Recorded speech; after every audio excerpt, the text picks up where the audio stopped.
늦가을의 차가운 밤 공기가 서울 외곽의 낡은 주택가를 감쌌다. 희미한 가로등 불빛 아래 낡고 오래된 건물들이 줄지어 선 골목길은 고요했다.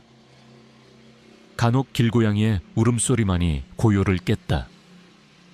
한지민은 낡은 진료 가방을 든 채 묵묵히 밤길을 걸었다. 그녀의 얼굴은 수척했지만 눈빛은 깊은 슬픔과 함께 알 수 없는 강렬한 빛을 띠고 있었다. 그녀는 한때 촉망받던 수의사였다. 하지만 5년 전 모든 것을 송두리째 바꿔놓은 끔찍한 사건이 발생했다. 그녀의 삶은 5년 전 그날 이후로 멈춰버렸다. 매일 밤 악몽에 시달렸고 낮에는 동물병원에서 기계적으로 진료를 했다. 그녀의 마음은 황량했고 어린 여동생 지혜와 그녀가 가장 아끼던 강아지 별이를 잃은 슬픔은 여전히 그녀를 짓눌렀다. 5년 전 지혜는 별이와 함께 집 근처 공원에서 사라졌다. 경찰은 단순 실종으로 사건을 종결했지만 지민은 믿을 수 없었다. 지혜는 별이 없이는 단 한 발자국도 움직이지 않는 아이였다. 별이가 지혜를 버리고 사라질 리 없었다. 그녀는 그날의 기억을 애써 지우려 했지만 매일 밤 악몽처럼 반복되는 지혜의 비명소리는 그녀의 심장을 찢어 놓았다. 그녀의 삶은 이제 무미건조했다. 매일 밤 악몽에 시달렸고 낮에는 무표정한 얼굴로 주사기를 잡았다. 낡은 아파트는 먼지로 가득했고 그녀의 마음처럼 황량했다. 그녀는 지혜의 사진을 물끄러미 바라봤다. 사진 속 지혜는 해맑게 웃고 있었다. 하지만 그녀의 기억 속 지혜는 싸늘한 주검이 되어 그녀의 품에 안겼던 슬프고 비장한 모습이었다. 그녀는 지혜의 죽음 뒤에 숨겨진 진실을 이해할 수 없었다. 왜 그날 그렇게 모든 것이 뒤틀렸던 걸까? 이 모든 질문은 그녀의 심장을 찢어 놓았다. 그날 밤 그녀는 늦은 시간까지 야간 진료를 마치고 집으로 향하고 있었다. 차가운 바람이 그녀의 뺨을 스쳤지만 그녀는 아무것도 느끼지 못했다. 그녀의 발걸음은 힘없이 바닥을 끌었다. 그때 그녀의 발치에 무언가 부딪혔다. 그녀는 고개를 숙였다. 작은 강아지였다. 점원 셰퍼드 새끼였다. 녀석은 온몸이 진흙투성이에 털은 물에 흠뻑 젖어 있었고 떨리는 몸에서는 미약한 열기가 느껴졌다. 녀석의 작은 다리에는 피가 흘러내리고 있었다. 그리고 녀석의 곁에는 이제 막 태어난 듯한 2마리의 새끼 강아지가 바들바들 떨고 있었다. 강아지는 지민의 다리를 향해 낑낑거렸다. 녀석의 눈빛은 간절했다. 공포와 함께 알 수 없는 희망이 담겨 있었다. 녀석은 마치 지민에게 무언가를 말하려는 듯 고개를 흔들며 지민의 바짓가랑이를 물고 놓지 않았다. 녀석은 새끼 강아지들을 향해 낑낑거렸다. 새끼 강아지들은 녀석의 품에 안겨 바들바들 떨고 있었다. 지민은 강아지를 외면하려 했다. 그녀는 더 이상 어떤 생명과도 엮이고 싶지 않았다.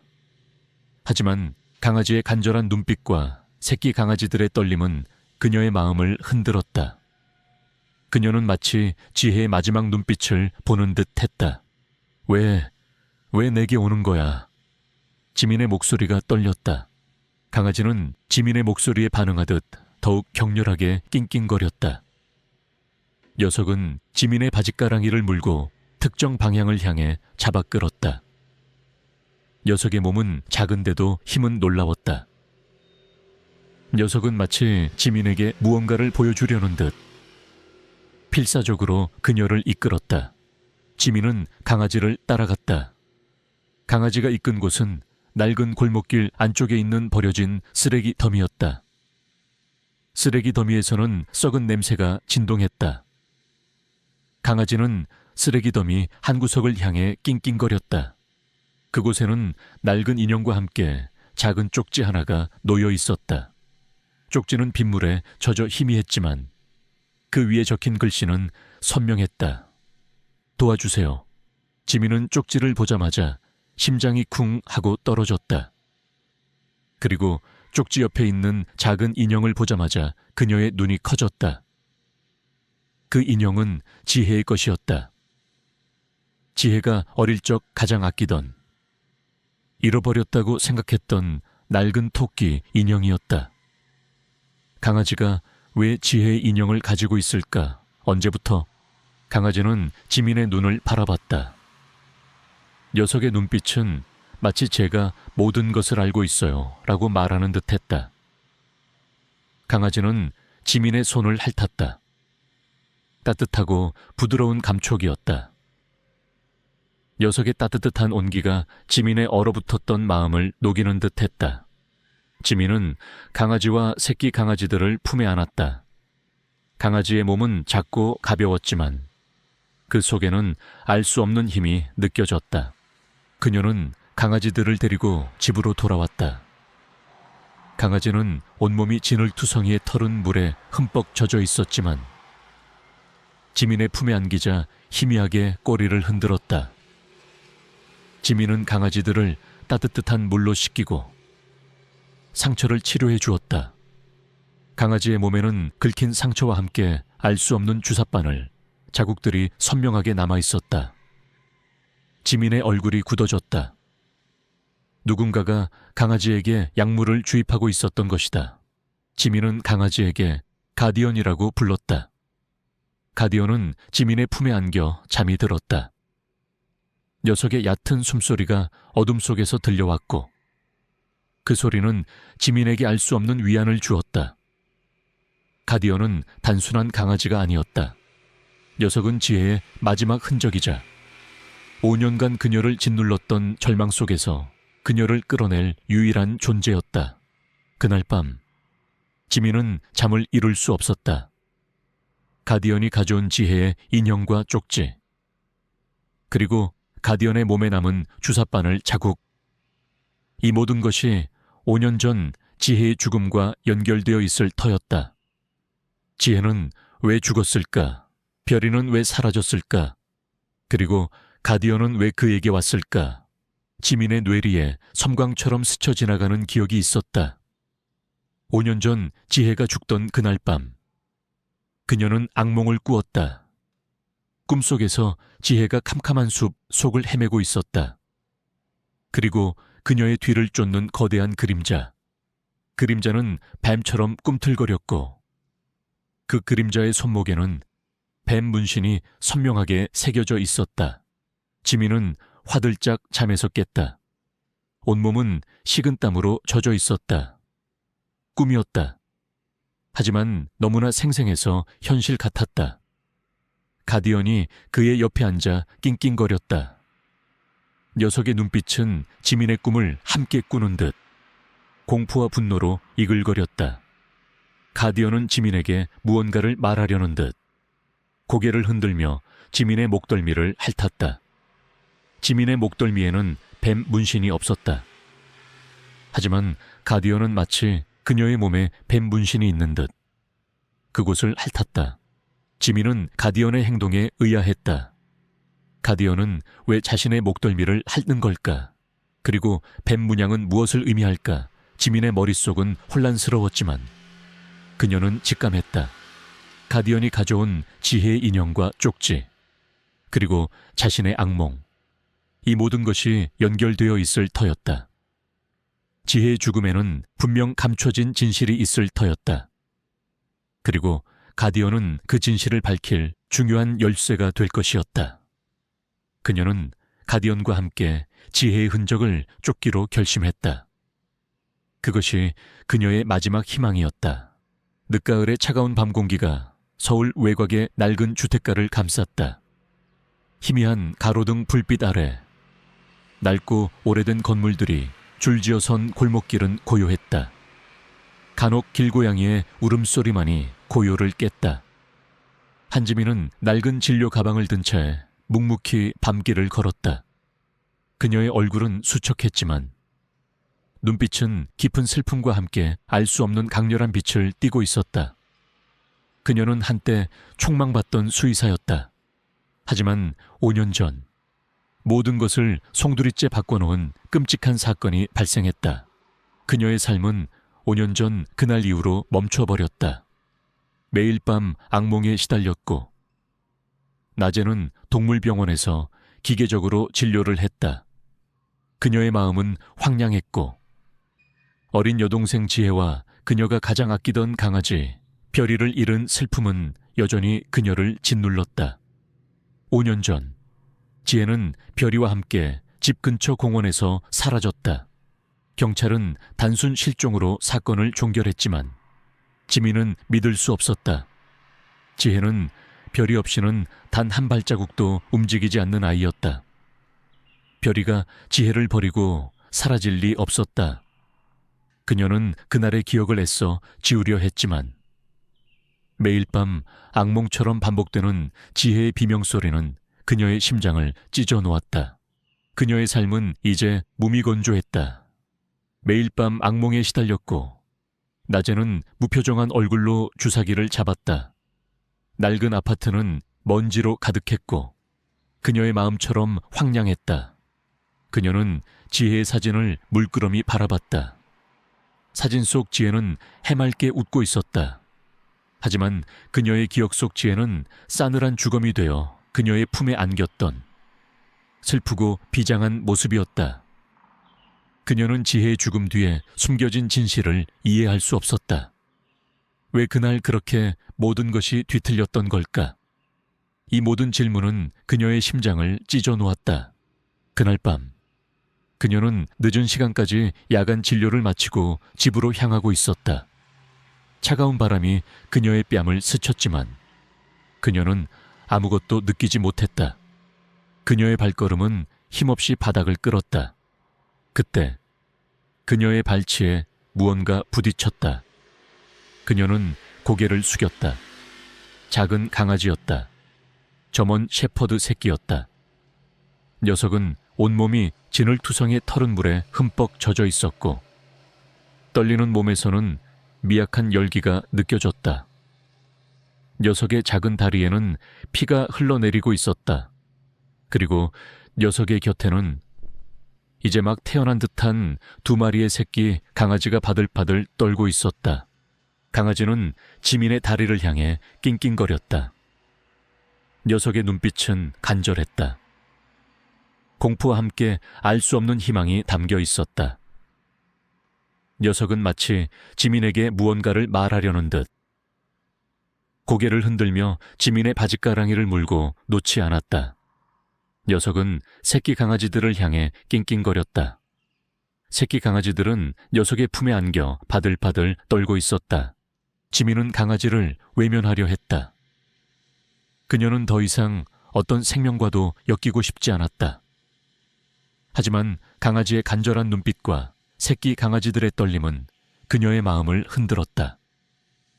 그녀는 마치 지혜의 마지막 눈빛을 보는 듯 했다. 왜 내게 오는 거야? 지민의 목소리가 떨렸다.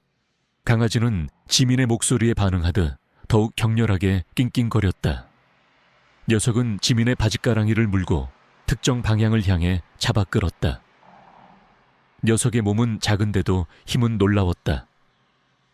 녀석은 마치 지민에게 무언가를 보여주려는 듯 필사적으로 그녀를 이끌었다. 지민은 강아지를 따라갔다. 강아지가 이끈 곳은 낡은 골목길 안쪽에 있는 버려진 쓰레기 더미였다. 쓰레기 더미에서는 썩은 냄새가 진동했다. 강아지는 쓰레기 더미 한 구석을 향해 낑낑거렸다. 그곳에는 낡은 인형과 함께 작은 쪽지 하나가 놓여 있었다. 쪽지는 빗물에 젖어 희미했지만 그 위에 적힌 글씨는 선명했다. 도와주세요. 지민은 쪽지를 보자마자 심장이 쿵 하고 떨어졌다. 그리고 쪽지 옆에 있는 작은 인형을 보자마자 그녀의 눈이 커졌다. 그 인형은 지혜의 것이었다. 지혜가 어릴 적 가장 아끼던, 잃어버렸다고 생각했던 낡은 토끼 인형이었다. 강아지가 왜 지혜의 인형을 가지고 있을까? 언제부터? 강아지는 지민의 눈을 바라봤다. 녀석의 눈빛은 마치 제가 모든 것을 알고 있어요 라고 말하는 듯 했다. 강아지는 지민의 손을 핥았다. 따뜻하고 부드러운 감촉이었다. 녀석의 따뜻한 온기가 지민의 얼어붙었던 마음을 녹이는 듯 했다. 지민은 강아지와 새끼 강아지들을 품에 안았다. 강아지의 몸은 작고 가벼웠지만 그 속에는 알 수 없는 힘이 느껴졌다. 그녀는 강아지들을 데리고 집으로 돌아왔다. 강아지는 온몸이 진흙투성이로 털은 물에 흠뻑 젖어 있었지만 지민의 품에 안기자 희미하게 꼬리를 흔들었다. 지민은 강아지들을 따뜻한 물로 씻기고 상처를 치료해 주었다. 강아지의 몸에는 긁힌 상처와 함께 알 수 없는 주삿바늘, 자국들이 선명하게 남아 있었다. 지민의 얼굴이 굳어졌다. 누군가가 강아지에게 약물을 주입하고 있었던 것이다. 지민은 강아지에게 가디언이라고 불렀다. 가디언은 지민의 품에 안겨 잠이 들었다. 녀석의 얕은 숨소리가 어둠 속에서 들려왔고 그 소리는 지민에게 알 수 없는 위안을 주었다. 가디언은 단순한 강아지가 아니었다. 녀석은 지혜의 마지막 흔적이자 5년간 그녀를 짓눌렀던 절망 속에서 그녀를 끌어낼 유일한 존재였다. 그날 밤 지민은 잠을 이룰 수 없었다. 가디언이 가져온 지혜의 인형과 쪽지, 그리고 가디언의 몸에 남은 주삿바늘 자국, 이 모든 것이 5년 전 지혜의 죽음과 연결되어 있을 터였다. 지혜는 왜 죽었을까? 별이는 왜 사라졌을까? 그리고 가디언은 왜 그에게 왔을까? 지민의 뇌리에 섬광처럼 스쳐 지나가는 기억이 있었다. 5년 전 지혜가 죽던 그날 밤, 그녀는 악몽을 꾸었다. 꿈속에서 지혜가 캄캄한 숲 속을 헤매고 있었다.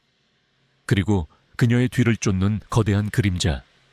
그림자는 뱀처럼 꿈틀거렸고 그 그림자의 손목에는 뱀 문신이 선명하게 새겨져 있었다. 지민은 화들짝 잠에서 깼다. 온몸은 식은땀으로 젖어 있었다. 꿈이었다. 하지만 너무나 생생해서 현실 같았다. 가디언이 그의 옆에 앉아 낑낑거렸다. 녀석의 눈빛은 지민의 꿈을 함께 꾸는 듯 공포와 분노로 이글거렸다. 가디언은 지민에게 무언가를 말하려는 듯 고개를 흔들며 지민의 목덜미를 핥았다. 지민의 목덜미에는 뱀 문신이 없었다. 하지만 가디언은 마치 그녀의 몸에 뱀 문신이 있는 듯 그곳을 핥았다. 지민은 가디언의 행동에 의아했다. 가디언은 왜 자신의 목덜미를 핥는 걸까? 그리고 뱀 문양은 무엇을 의미할까? 지민의 머릿속은 혼란스러웠지만 그녀는 직감했다. 가디언이 가져온 지혜의 인형과 쪽지, 그리고 자신의 악몽, 이 모든 것이 연결되어 있을 터였다. 지혜의 죽음에는 분명 감춰진 진실이 있을 터였다. 그리고 가디언은 그 진실을 밝힐 중요한 열쇠가 될 것이었다. 그녀는 가디언과 함께 지혜의 흔적을 쫓기로 결심했다. 그것이 그녀의 마지막 희망이었다. 늦가을의 차가운 밤 공기가 서울 외곽의 낡은 주택가를 감쌌다. 희미한 가로등 불빛 아래 낡고 오래된 건물들이 줄지어 선 골목길은 고요했다. 간혹 길고양이의 울음소리만이 고요를 깼다.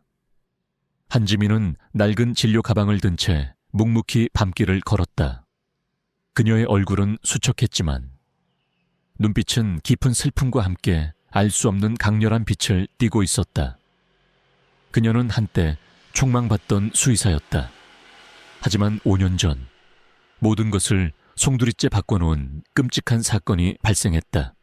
그녀의 삶은 5년 전 그날 이후로 멈춰버렸다. 매일 밤 악몽에 시달렸고 낮에는 동물병원에서 기계적으로 진료를 했다. 그녀의 마음은 황량했고 어린 여동생 지혜와 그녀가 가장 아끼던 강아지 별이를 잃은 슬픔은 여전히 그녀를 짓눌렀다. 5년 전 지혜는 별이와 함께 집 근처 공원에서 사라졌다. 경찰은 단순 실종으로 사건을 종결했지만 지민은 믿을 수 없었다. 지혜는 별이 없이는 단 한 발자국도 움직이지 않는 아이였다. 별이가 지혜를 버리고 사라질 리 없었다. 그녀는 그날의 기억을 애써 지우려 했지만 매일 밤 악몽처럼 반복되는 지혜의 비명소리는 그녀의 심장을 찢어놓았다. 그녀의 삶은 이제 무미건조했다. 매일 밤 악몽에 시달렸고 낮에는 무표정한 얼굴로 주사기를 잡았다. 낡은 아파트는 먼지로 가득했고 그녀의 마음처럼 황량했다. 그녀는 지혜의 사진을 물끄러미 바라봤다. 사진 속 지혜는 해맑게 웃고 있었다. 하지만 그녀의 기억 속 지혜는 싸늘한 주검이 되어 그녀의 품에 안겼던 슬프고 비장한 모습이었다. 그녀는 지혜의 죽음 뒤에 숨겨진 진실을 이해할 수 없었다. 왜 그날 그렇게 모든 것이 뒤틀렸던 걸까? 이 모든 질문은 그녀의 심장을 찢어 놓았다. 그날 밤 그녀는 늦은 시간까지 야간 진료를 마치고 집으로 향하고 있었다. 차가운 바람이 그녀의 뺨을 스쳤지만 그녀는 아무것도 느끼지 못했다. 그녀의 발걸음은 힘없이 바닥을 끌었다. 그때 그녀의 발치에 무언가 부딪혔다. 그녀는 고개를 숙였다. 작은 강아지였다. 점원 셰퍼드 새끼였다. 녀석은 온몸이 진흙투성이에 털은 물에 흠뻑 젖어 있었고 떨리는 몸에서는 미약한 열기가 느껴졌다. 녀석의 작은 다리에는 피가 흘러내리고 있었다. 그리고 녀석의 곁에는 이제 막 태어난 듯한 두 마리의 새끼 강아지가 바들바들 떨고 있었다. 강아지는 지민의 다리를 향해 낑낑거렸다. 녀석의 눈빛은 간절했다. 공포와 함께 알 수 없는 희망이 담겨 있었다. 녀석은 마치 지민에게 무언가를 말하려는 듯 고개를 흔들며 지민의 바짓가랑이를 물고 놓지 않았다. 녀석은 새끼 강아지들을 향해 낑낑거렸다. 새끼 강아지들은 녀석의 품에 안겨 바들바들 떨고 있었다. 지민은 강아지를 외면하려 했다. 그녀는 더 이상 어떤 생명과도 엮이고 싶지 않았다. 하지만 강아지의 간절한 눈빛과 새끼 강아지들의 떨림은 그녀의 마음을 흔들었다. 그녀는 마치 지혜의 마지막 눈빛을 보는 듯했다. 왜 나에게 오는 거야? 지민의 목소리가 떨렸다. 강아지는 지민의 목소리에 반응하듯 더욱 격렬하게 낑낑거렸다. 녀석은 지민의 바짓가랑이를 물고 특정 방향을 향해 잡아 끌었다. 녀석의 몸은 작은데도 힘은 놀라웠다. 녀석은 마치 지민에게 무언가를 보여주려는 듯 필사적으로 그녀를 이끌었다. 지민은 강아지를 따라갔다. 강아지가 이끈 곳은 낡은 골목길 안쪽에 있는 버려진 쓰레기 더미였다. 쓰레기 더미에서는 썩은 냄새가 진동했다. 강아지는 쓰레기 더미 한 구석을 향해 낑낑거렸다. 그곳에는 낡은 인형과 함께 작은 쪽지 하나가 놓여 있었다. 쪽지는 빗물에 젖어 희미했지만 그 위에 적힌 글씨는 선명했다. 도와주세요. 지민은 쪽지를 보자마자 심장이 쿵 하고 떨어졌다. 그리고 쪽지 옆에 있는 작은 인형을 보자마자 그녀의 눈이 커졌다. 그 인형은 지혜의 것이었다. 지혜가 어릴 적 가장 아끼던, 잃어버렸다고 생각했던 낡은 토끼 인형이었다. 강아지가 왜 지혜의 인형을 가지고 있을까? 언제부터? 강아지는 지민의 눈을 바라봤다. 녀석의 눈빛은 마치 제가 모든 것을 알고 있어요 라고 말하는 듯했다. 강아지는 지민의 손을 핥았다. 따뜻하고 부드러운 감촉이었다. 녀석의 따뜻한 온기가 지민의 얼어붙었던 마음을 녹이는 듯했다. 지민은 강아지와 새끼 강아지들을 품에 안았다. 강아지의 몸은 작고 가벼웠지만 그 속에는 알 수 없는 힘이 느껴졌다. 그녀는 강아지들을 데리고 집으로 돌아왔다. 강아지는 온몸이 진흙투성이로 털은 물에 흠뻑 젖어 있었지만 지민의 품에 안기자 희미하게 꼬리를 흔들었다. 지민은 강아지들을 따뜻한 물로 씻기고 상처를 치료해 주었다. 강아지의 몸에는 긁힌 상처와 함께 알 수 없는 주삿바늘, 자국들이 선명하게 남아 있었다. 지민의 얼굴이 굳어졌다. 누군가가 강아지에게 약물을 주입하고 있었던 것이다. 지민은 강아지에게 가디언 자니어이라고 불렀다.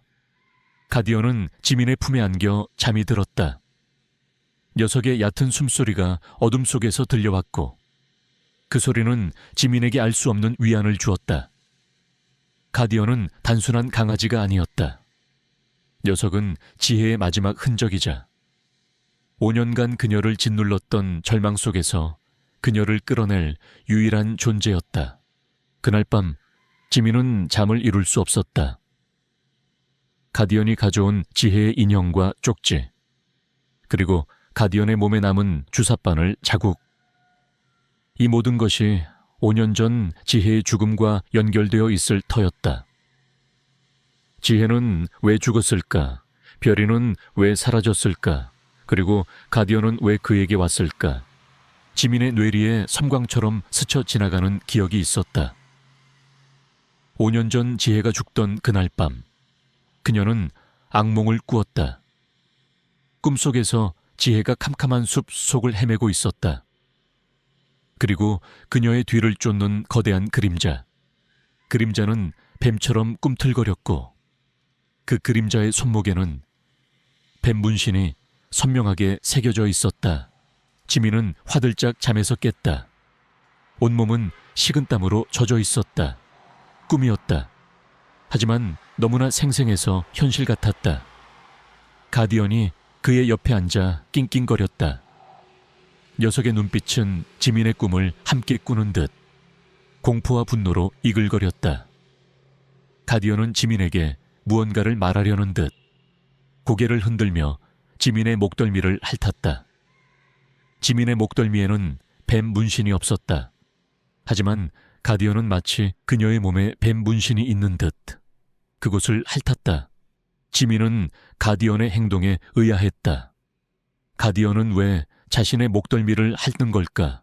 그리고 뱀 문양은 무엇을 의미할까? 지민의 머릿속은 혼란스러웠지만 그녀는 직감했다. 가디언이 가져온 지혜의 인형과 쪽지, 그리고 자신의 악몽, 이 모든 것이 연결되어 있을 터였다. 지혜의 죽음에는 분명 감춰진 진실이 있을 터였다. 그리고 가디언은 그 진실을 밝힐 중요한 열쇠가 될 것이었다. 그녀는 가디언과 함께 지혜의 흔적을 쫓기로 결심했다. 그것이 그녀의 마지막 희망이었다. 지하 실험실은 팽팽한 긴장감으로 가득 찼다. 최수연의 비열한 웃음과 무장한 조직원들의 위협적인 시선이 민서를 짓눌렀다. 하지만 민서의 눈빛은 흔들림 없었다.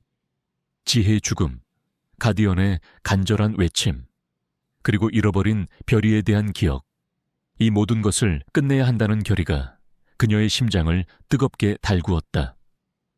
가디언은 민서의 곁을 지키며 낮은 으르렁거림으로 최수연을 향해 경고를 보냈다. 녀석의 목덜미에 있는 뱀 문신이 섬뜩하게 번뜩였다. 내 놈의 추악한 야망은 여기서 끝이다.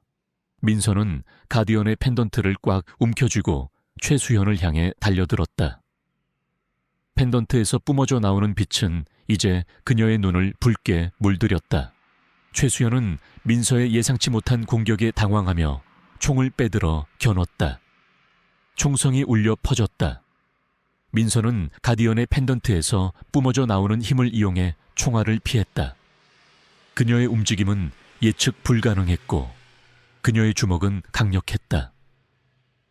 최수연은 민서의 예상치 못한 힘에 당황하며 뒤로 물러섰다. 조직원들이 일제히 민서를 향해 달려들었지만 민서는 가디언의 힘을 이용해 그들을 압도했다. 그녀의 몸은 마치 그림자처럼 유연하게 움직였고 그녀의 주먹은 번개처럼 빠르고 정확했다. 조직원들은 속수무책으로 당할 수밖에 없었다. 최수연은 상황이 불리해지자 비열하게 웃으며 실험실 중앙에 있는 거대한 유리관을 향해 손을 뻗었다. 유리관 안에는 알 수 없는 액체가 가득 차 있었고 그 속에는 작고 어린아이가 잠들어 있었다. 박지민, 민서의 어린 시절 악몽 속에 등장했던 3년 전 실종된 바로 그 아이였다. 그녀는 박수연 형사의 딸이었다. 감히 나의 위대한 걸작을 방해하려 해. 어리석은 것들. 이 아이는 오메가 프로젝트의 최종 완성본이다. 이 아이를 깨우면 모든 것이 파괴될 거야. 최수연의 목소리는 광기로 가득했다. 민서는 충격에 빠졌다. 박지민이 살아있었다니. 그리고 최수연은 박지민을 이용해 오메가 프로젝트의 최종 목표를 완성하려 했던 것이다. 가디언은 지민이를 보자마자 격렬하게 낑낑거렸다. 녀석의 눈빛은 슬픔과 함께 간절함을 담고 있었다. 최수연은 유리관을 향해 알 수 없는 주문을 외우기 시작했다. 유리관 안의 액체가 격렬하게 흔들리더니 잠들어 있던 지민이의 눈이 천천히 뜨였다. 지민이의 눈동자는 붉게 빛나고 있었다. 안 돼, 저 아이를 깨우면 안 됩니다. 민서가 절규했다. 저 아이는 아직 통제 불능 상태입니다. 깨어나면 모든 것을 파괴할 겁니다. 민서는 최수연을 향해 달려들었다. 하지만 최수연의 손에서 뿜어져 나오는 어둠의 에너지가 민서를 덮쳤다. 민서는 쓰러졌다. 그의 몸은 움직일 수 없었다. 최수연은 민서를 내려다보며 비열하게 웃었다. 이제 모든 것이 끝났다. 내 놈의 남편처럼 여기서 죽어라. 최수연은 민서의 목을 움켜쥐었다. 민서는 숨이 막혔다. 그녀의 머릿속에는 진우와 가디언, 그리고 지민이의 모습이 교차했다. 그녀는 이대로 포기할 수 없었다. 그녀는 가디언의 펜던트를 꽉 움켜쥐었다.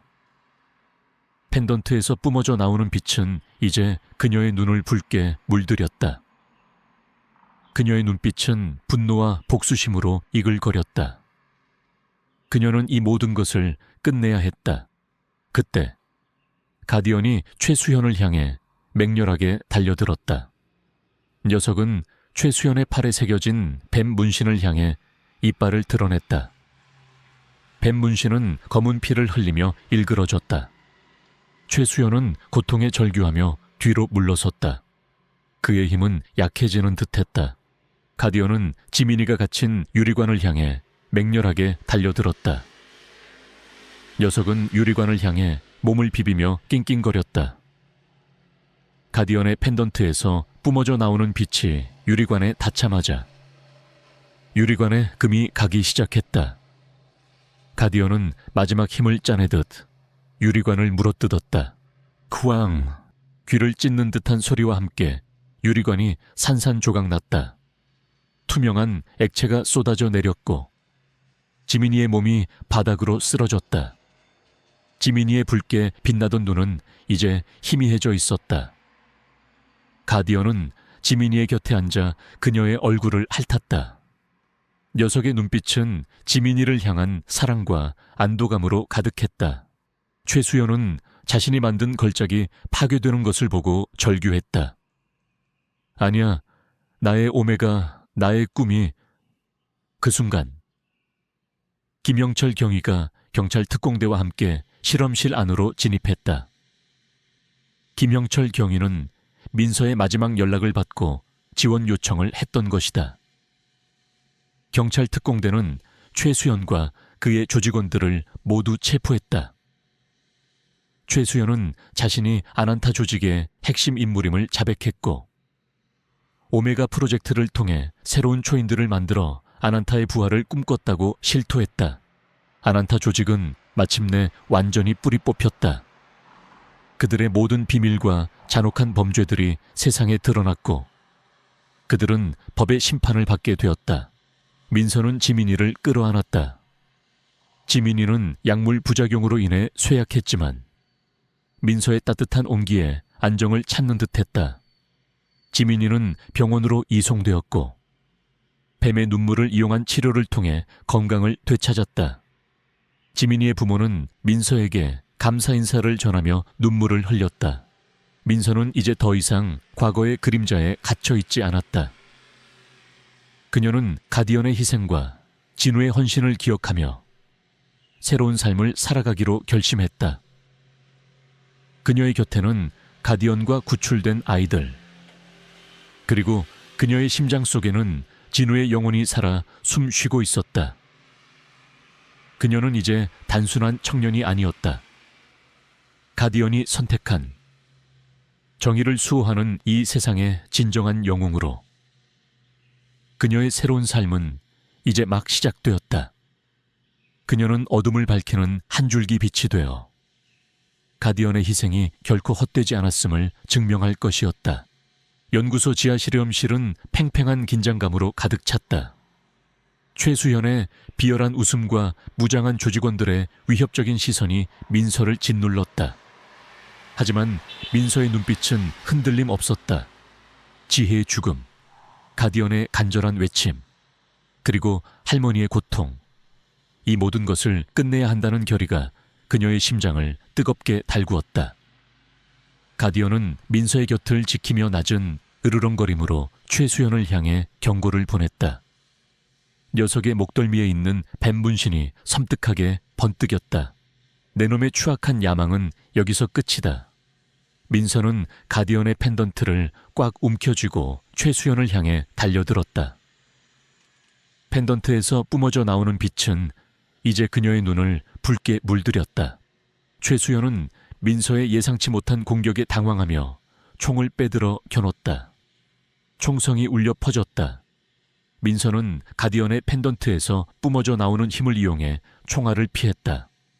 그녀의 움직임은 예측 불가능했고 그녀의 주먹은 강력했다. 최수연은 민서의 예상치 못한 힘에 당황하며 뒤로 물러섰다. 조직원들이 일제히 민서를 향해 달려들었지만 민서는 가디언의 힘을 이용해 그들을 압도했다.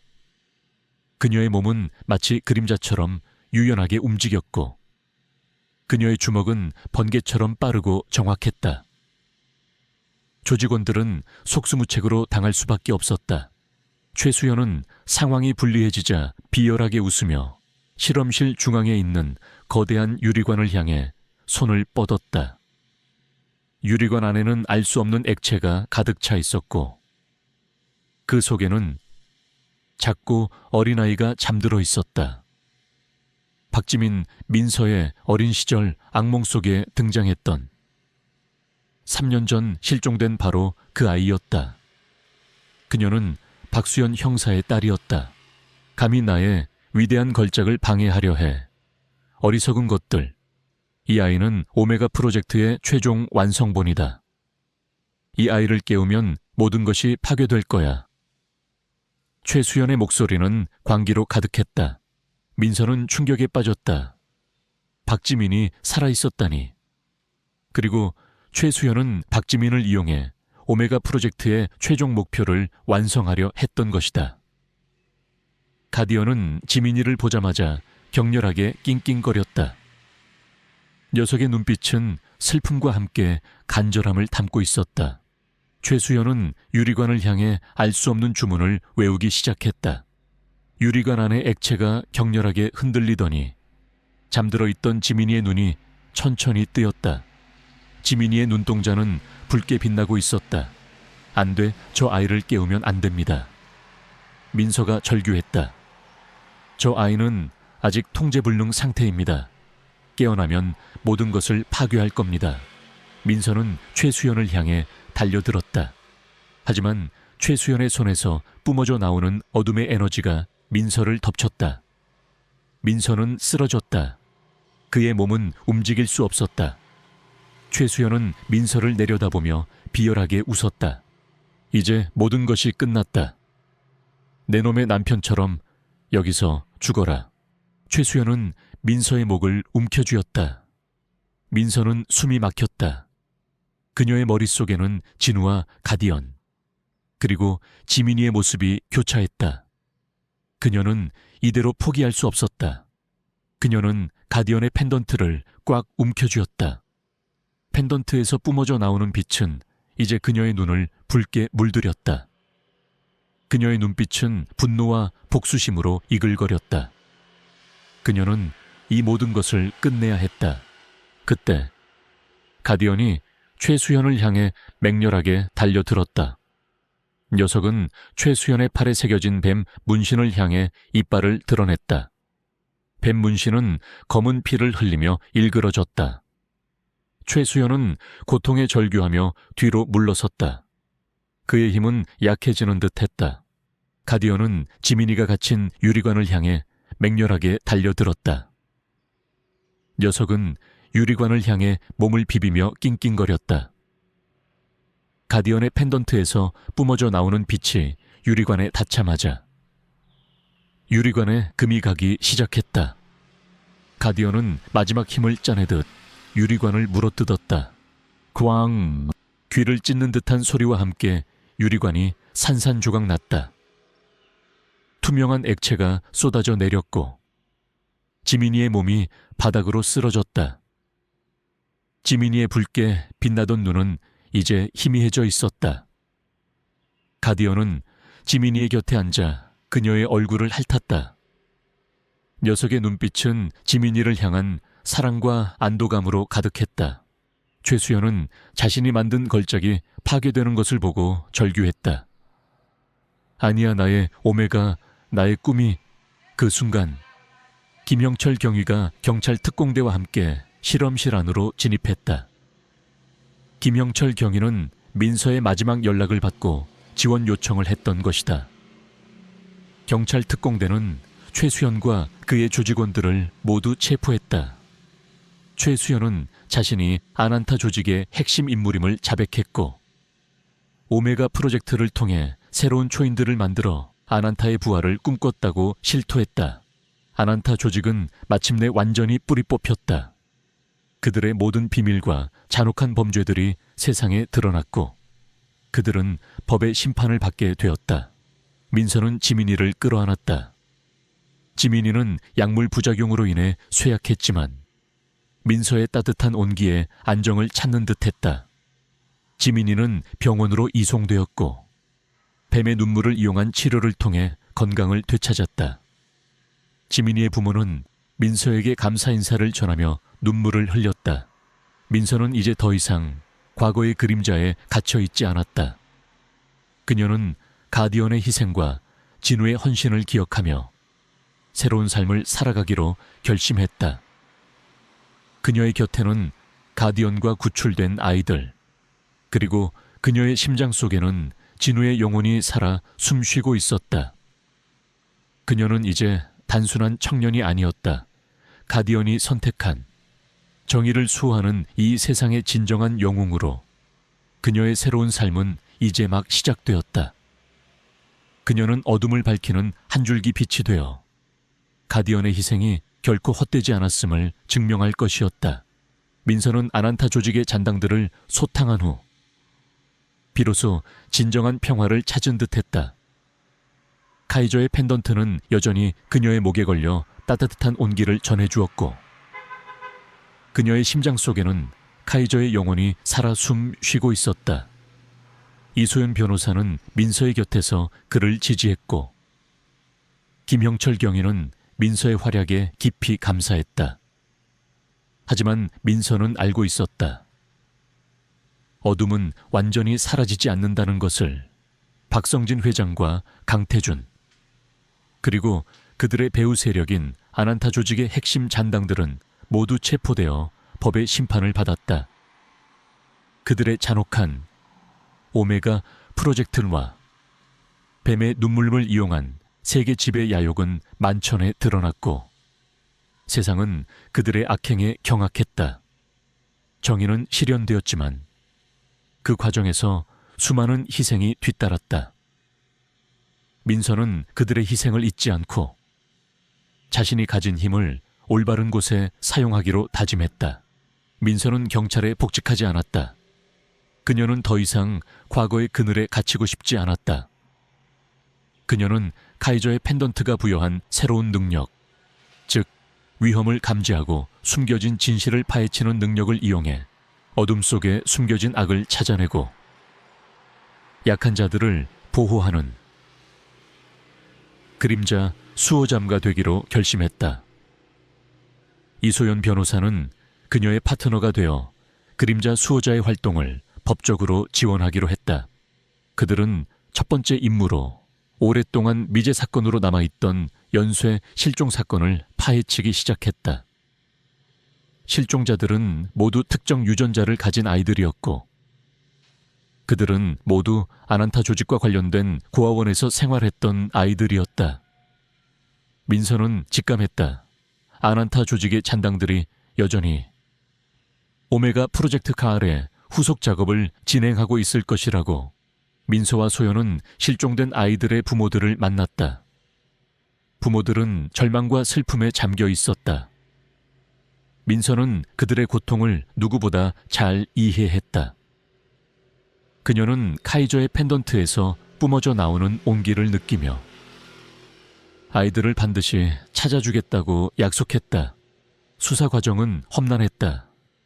아난타 조직의 잔당들은 교활했고 그들의 흔적은 희미했다. 하지만 민서의 감각은 더욱 날카로워져 있었다. 그녀는 카이저의 펜던트가 떨리는 방향으로 움직이며 어둠 속에 숨겨진 진실을 찾아 나갔다. 펜던트는 위험이 다가올 때마다 경고를 보냈고 그들을 안전하게 이끌었다. 며칠간의 추적 끝에 그들은 서울 외곽에 버려진 연구시설을 찾아냈다. 연구시설은 겉보기에는 낡고 허름했지만 그 안에는 첨단 장비들이 숨겨져 있었다. 민서는 펜던트에 떨림을 느꼈다. 이곳이 바로 아난타 조직의 잔당들이 오메가 프로젝터를 재개하고 있는 곳이었다. 민서와 소연은 연구시설 안으로 잠입했다. 연구시설 내부는 미로처럼 복잡했고 낡은 실험기구들이 음산한 분위기를 풍겼다. 그들은 소리 없이 움직이며 주변을 살폈다. 그때 희미한 아이들의 울음소리가 들려왔다. 아이들은 연구시설 깊숙한 곳에 감금되어 있었다. 민서와 소연은 아이들의 울음소리를 따라갔다. 그들이 도착한 곳은 거대한 철창이 놓인 실험실이었다. 철창 안에는 실종된 아이들이 갇혀 있었고 그들은 모두 약물에 취한 듯 의식이 희미했다. 그리고 실험실 중앙에는 낡은 실험복을 입은 한 노인이 서 있었다. 노인의 팔에는 뱀 문신이 희미하게 새겨져 있었다. 그는 아난타 조직의 마지막 과학자 닥터 그림자였다. 결국 여기까지 왔군. 백구의 힘을 가진 자여. 하지만 내 놈이 감히 나의 위대한 프로젝트를 방해할 수 있을 것 같으냐. 닥터 그림자가 비열하게 웃었다. 그의 뒤에는 무장한 조직원들이 서 있었다. 민서는 카이저의 펜던트를 꽉 움켜쥐었다.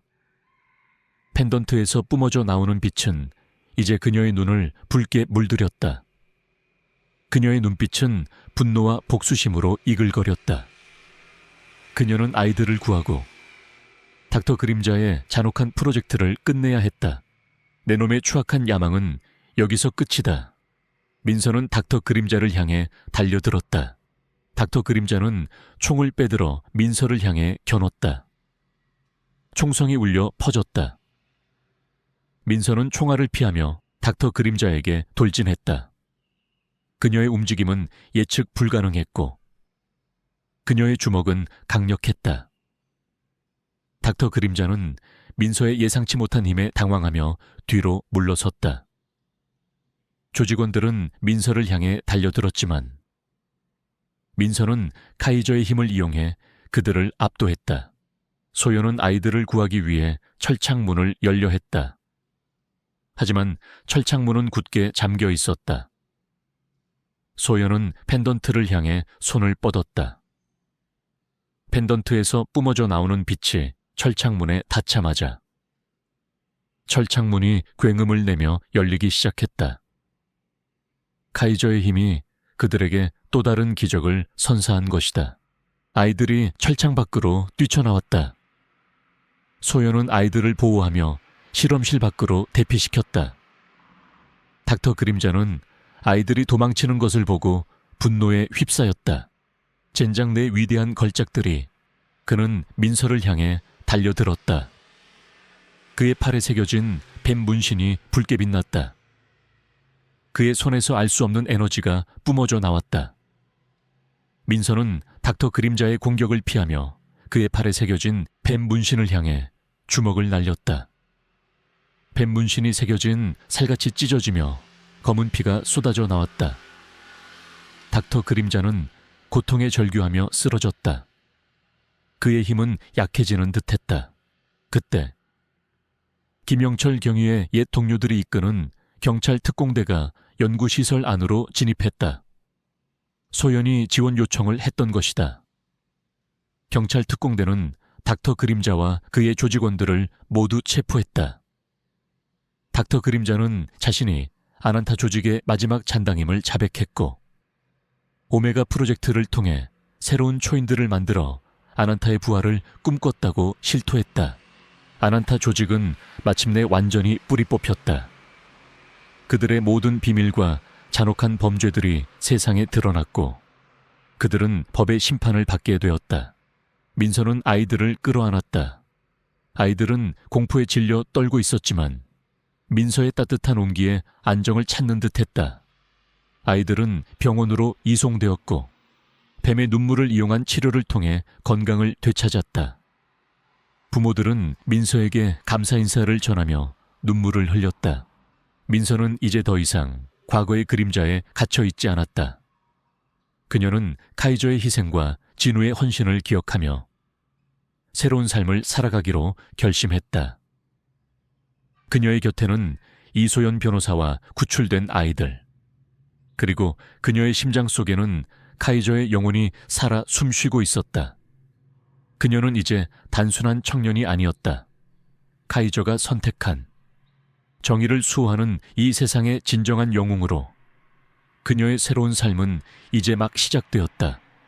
그녀는 어둠을 밝히는 한 줄기 빛이 되어 카이저의 희생이 결코 헛되지 않았음을 증명할 것이었다.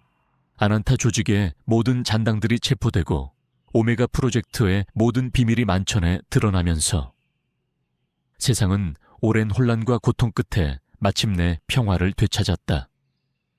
언론은 연일 정의의 승리를 보도했고 김민서는 영웅으로 불리며 국민적 영웅이 되었다. 하지만 그녀의 마음속에는 카이저와 진우, 그리고 구출된 아이들의 묵직한 책임감과 함께 영원히 지워지지 않을 상처가 자리 잡고 있었다. 민서는 경찰에 복직하지 않았다. 그녀는 더 이상 과거의 그늘에 갇히고 싶지 않았다. 카이저의 펜던트는 여전히 그녀의 목에 걸려 따뜻한 온기를 전해주었고, 그녀의 심장 속에는 카이저의 영혼이 살아 숨 쉬고 있었다. 카이저의 힘은 그녀에게 민첩한 움직임, 날카로운 직감, 그리고 어둠 속에 숨겨진 진실을 감지하는 능력을 부여했다. 그녀는 이 능력을 이용해 어둠 속에 숨겨진 악을 찾아내고 약한 자들을 보호하는 그림자 수호자무르가 되기로 결심했다. 이소연 변호사는 그녀의 든든한 파트너가 되어 그림자 수호자의 활동을 법적으로 지원하기로 했다. 그들은 첫 번째 임무로 오랫동안 미제 사건으로 남아있던 연쇄 실종 사건을 파헤치기 시작했다. 실종자들은 모두 특정 유전자를 가진 아이들이었고, 그들은 모두 아난타 조직과 관련된 고아원에서 생활했던 아이들이었다. 민서는 직감했다. 아난타 조직의 잔당들이 여전히 오메가 프로젝트체 후속 작업을 진행하고 있을 것이라고. 민서와 소연은 실종된 아이들의 부모들을 만났다. 부모들은 절망과 슬픔에 잠겨 있었다. 민서는 그들의 고통을 누구보다 잘 이해했다. 그녀는 카이저의 펜던트에서 뿜어져 나오는 온기를 느끼며 아이들을 반드시 찾아주겠다고 약속했다. 수사 과정은 험난했다. 아난타 조직의 잔당들은 교활했고 그들의 흔적은 희미했다. 하지만 민서의 감각은 더욱 날카로워져 있었다. 그녀는 카이저의 펜던트가 떨리는 방향으로 움직이며 어둠 속에 숨겨진 진실을 찾아 나갔다. 펜던트는 위험이 다가올 때마다 경고를 보냈고 그들을 안전하게 이끌었다. 며칠간의 추적 끝에 그들은 서울 외곽에 버려진 연구시설을 찾아냈다. 연구시설은 겉보기에는 낡고 허름했지만 그 안에는 첨단 장비들이 숨겨져 있었다. 민서는 펜던트의 떨림을 느꼈다. 이곳이 바로 아난타 조직의 잔당들이 오메가 프로젝트물을 재개하고 있는 곳이었다. 민서와 소연은 연구시설 안으로 잠입했다. 연구시설 내부는 미로처럼 복잡했고 낡은 실험 기구들이 음산한 분위기를 풍겼다. 그들은 소리 없이 움직이며 주변을 살폈다. 그때 희미한 아이들의 울음소리가 들려왔다. 아이들은 연구시설 깊숙한 곳에 감금되어 있었다. 민서와 소연은 아이들의 울음소리를 따라갔다. 그들이 도착한 곳은 거대한 철창이 놓인 실험실이었다. 철창 안에는 실종된 아이들이 갇혀 있었고 그들은 모두 약물에 취한 듯 의식이 희미했다. 그리고 실험실 중앙에는 낡은 실험복을 입은 한 노인이 서 있었다. 노인의 팔에는 뱀 문신이 희미하게 새겨져 있었다. 그는 아난타 조직의 마지막 과학자 닥터 그림잠이었다. 결국 여기까지 왔군. 백구의 힘을 가진 자여. 하지만 내 놈이 감히 나의 위대한 프로젝트를 방해할 수 있을 것 같으냐. 닥터 그림자가 비열하게 웃었다. 그의 뒤에는 무장한 조직원들이 서 있었다. 민서는 카이저의 펜던트를 꽉 움켜쥐었다. 펜던트에서 뿜어져 나오는 빛은 이제 그녀의 눈을 붉게 물들였다. 그녀의 눈빛은 분노와 복수심으로 이글거렸다. 그녀는 아이들을 구하고 닥터 그림자의 잔혹한 프로젝트를 끝내야 했다. 내 놈의 추악한 야망은 여기서 끝이다. 민서는 닥터 그림자를 향해 달려들었다. 닥터 그림자는 총을 빼들어 민서를 향해 겨눴다. 총성이 울려 퍼졌다. 민서는 총알을 피하며 닥터 그림자에게 돌진했다. 그녀의 움직임은 예측 불가능했고 그녀의 주먹은 강력했다. 닥터 그림자는 민서의 예상치 못한 힘에 당황하며 뒤로 물러섰다. 조직원들은 민서를 향해 달려들었지만 민서는 카이저의 힘을 이용해 그들을 압도했다. 소연은 아이들을 구하기 위해 철창문을 열려 했다. 하지만 철창문은 굳게 잠겨 있었다. 소연은 펜던트를 향해 손을 뻗었다. 펜던트에서 뿜어져 나오는 빛이 철창문에 닿자마자 철창문이 굉음을 내며 열리기 시작했다. 카이저의 힘이 그들에게 또 다른 기적을 선사한 것이다. 아이들이 철창 밖으로 뛰쳐나왔다. 소연은 아이들을 보호하며 실험실 밖으로 대피시켰다. 닥터 그림자는 아이들이 도망치는 것을 보고 분노에 휩싸였다. 젠장 내 위대한 걸작들이. 그는 민서를 향해 달려들었다. 그의 팔에 새겨진 뱀 문신이 붉게 빛났다. 그의 손에서 알 수 없는 에너지가 뿜어져 나왔다. 민서는 닥터 그림자의 공격을 피하며 그의 팔에 새겨진 뱀 문신을 향해 주먹을 날렸다. 뱀 문신이 새겨진 살같이 찢어지며 검은 피가 쏟아져 나왔다. 닥터 그림자는 고통에 절규하며 쓰러졌다. 그의 힘은 약해지는 듯했다. 그때 김영철 경위의 옛 동료들이 이끄는 경찰 특공대가 연구시설 안으로 진입했다. 소연이 지원 요청을 했던 것이다. 경찰 특공대는 닥터 그림자와 그의 조직원들을 모두 체포했다. 닥터 그림자는 자신이 아난타 조직의 마지막 잔당임을 자백했고 오메가 프로젝트를 통해 새로운 초인들을 만들어 아난타의 부활을 꿈꿨다고 실토했다. 아난타 조직은 마침내 완전히 뿌리 뽑혔다. 그들의 모든 비밀과 잔혹한 범죄들이 세상에 드러났고 그들은 법의 심판을 받게 되었다. 민서는 아이들을 끌어안았다. 아이들은 공포에 질려 떨고 있었지만 민서의 따뜻한 온기에 안정을 찾는 듯했다. 아이들은 병원으로 이송되었고 뱀의 눈물을 이용한 치료를 통해 건강을 되찾았다. 부모들은 민서에게 감사 인사를 전하며 눈물을 흘렸다. 민서는 이제 더 이상 과거의 그림자에 갇혀있지 않았다. 그녀는 카이저의 희생과 진우의 헌신을 기억하며 새로운 삶을 살아가기로 결심했다. 그녀의 곁에는 이소연 변호사와 구출된 아이들, 그리고 그녀의 심장 속에는 카이저의 영혼이 살아 숨쉬고 있었다. 그녀는 이제 단순한 청년이 아니었다. 카이저가 선택한 정의를 수호하는 이 세상의 진정한 영웅으로 그녀의 새로운 삶은 이제 막 시작되었다.